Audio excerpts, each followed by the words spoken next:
Friends, welcome to my YouTube channel in nursing classes. तो friend, आज हम मानव कोशिका के बारे में स्टडी करने जा रहे हैं। मानव कोशिका ह्यूमन सेल के बारे में बेसिक स्टडी करने जा रहे हैं, जो कि अक्सर किसी भी एग्जाम में कोशिका से रिलेटेड कुछ क्वेश्चंस या कुछ सवाल पूछ लिए जाते हैं। तो फ्रेंड, हम स्टार्ट करते हैं। मानव कोशिका हमारे शरीर की सबसे छोटी इकाई होती है। हमारा पूरा शरीर कोशिकाओं एवं ऊतकों से बना होता है, इसलिए कोशिका मानव शरीर की सबसे छोटी इकाई कहलाती है। यह कोशिका की संरचना है। ह्यूमन सेल एक लिविंग स्ट्रक्चर होती है, एक फंक्शनल यूनिट होती है, जो कि इनक्लोज होती है, बनी होती है सेल मेम्ब्रेन से। ये जो कवरिंग मेम्ब्रेन है, इसे हम सेल मेम्ब्रेन या प्लाज्मा मेम्ब्रेन कहते हैं। मेनली ह्यूमन सेल मानव कोशिका 3 पार्ट्स में डिवाइड होती है। पहला प्लाज्मा मेम्ब्रेन, दूसरा कोशिका द्रव्य जिसे हम साइटोप्लाज्मा कहते हैं, तीसरा न्यूक्लियस जिसे हम केंद्रक कहते हैं। मेनली इन 3 पार्ट से कोशिका संरचना बनी होती है।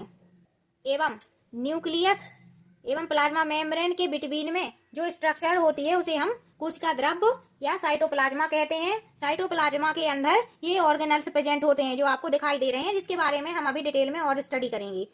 कोशिका द्रव्य के अंदर ये ऑर्गेनल्स प्रेजेंट होते हैं। साथ ही कोशिका के अंदर एक केंद्रक पाया जाता है, जिसे हम न्यूक्लियस कहते हैं। न्यूक्लियस के अंदर डीएनए एवं जेनेटिक मटेरियल का कंटेंट भरा रहता है। साथ में क्रोमेटिन नेटवर्क नुमा एक धागा भी प्रेजेंट होता है। केंद्रक के अंदर यह जो स्ट्रक्चर दिखाई दे रही है, उसे केंद्रिका बोलते हैं, जिसे हम न्यूक्लियोलस भी कहते हैं। इसके अंदर भी जेनेटिक मटेरियल प्रेजेंट होता है। केंद्रक के बाहर पाए जाने वाली यह संरचना, जिसे हम मेम्ब्रेन कहते हैं, इसे हम न्यूक्लियस एनवेलप के नाम से जानते हैं, जो कि कोशिका द्रव्य के अंदर पाया जाता है। न्यूक्लियस केंद्रक के पास में यह जो संरचना दिखाई दे रही है, जिसे कॉम्प्लेक्स नेटवर्क कहते हैं, यह जो मेम्ब्रेन लाइक कॉम्प्लेक्स दिखाई दे रहा है, जिसे हम एंडोप्लाज्मिक रेटिकुलम कहते हैं।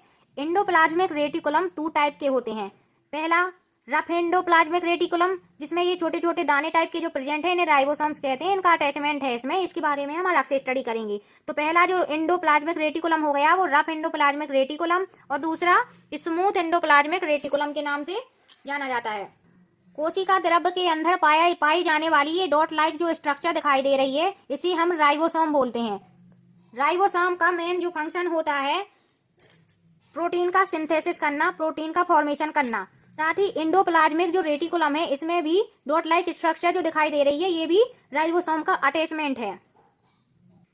कोशिका द्रव्य के अंदर यह जो संरचना दिखाई दे रही है, जिसे हम माइटोकॉन्ड्रिया के नाम से जानते हैं। माइटोकॉन्ड्रिया को power house of the cell के नाम से भी जाना जाता है, क्योंकि यह इसका जो फंक्शन होता है, ये एटीपी का सिंथेसिस करता है, एनर्जी का फॉर्मेशन करने में हेल्प करता है।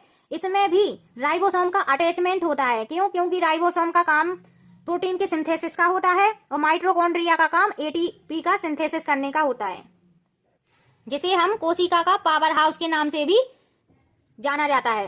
कोशिका का पावर हाउस भी कहा जाता है।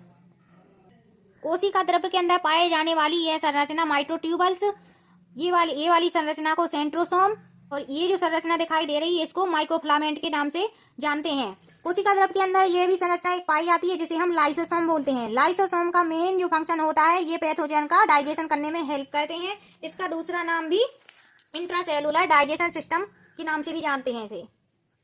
कोशिका मेम्ब्रेन में ये गैप नुमा संरचना को हम सेक्रेटरी वेसिकल्स के नाम से जानते हैं। कोशिका द्रव्य के अंदर पाए जाने वाला ये ग्रेन्यूल्स को पेरोक्सिसोम, और ये वाली जो ग्रेन्यूल्स को वैक्यूल्स के नाम से जानते हैं। तो फ्रेंड्स, यह मानव कोशिका की संरचना है। मानव कोशिका के अंदर पाए जाने वाले साइटोप्लाज्मा, कोशिका द्रव्य के अंदर पाए जाने वाले जो ग्रेन्यूल्स के बारे में हमने जानकारी एवं स्टडी की है। ह्यूमन सेल्स के बारे में बेसिक स्टडी की है। तो फ्रेंड्स, आपको क्लास पसंद आई हो तो प्लीज लाइक करें। Thanks for watching.